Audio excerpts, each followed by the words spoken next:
بسم اللہ الرحمن الرحیم۔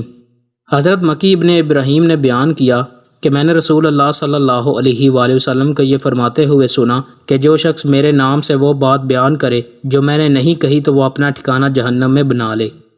ایک شخص نے آپ صلی اللہ علیہ وآلہ وسلم سے پوچھا کہ احرام باندھنے والے کو کیا پہننا چاہیے؟ آپ صلی اللہ علیہ وآلہ وسلم نے فرمایا کہ نہ قمیض پہنے، نہ صافہ باندھے، اور نہ پجامہ اور نہ کوئی سرپوش اوڑھے، اور نہ کوئی زعفران اور ورد سے رنگا ہوا کپڑا پہنے، اور اگر جوتے نہ ملیں تو موزے پہن لے اور انہیں اس طرح کاٹ دے کہ ٹخنوں سے نیچے ہو جائیں۔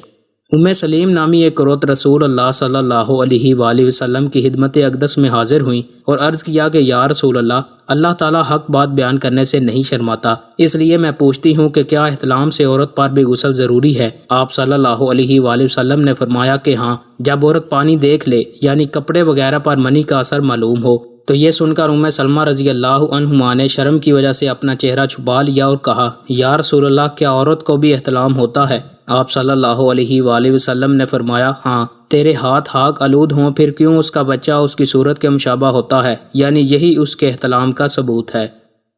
دوستو، مزید اچھی ویڈیوز کے لیے چینل کو سبسکرائب لازمی کریں۔ بہت شکریہ۔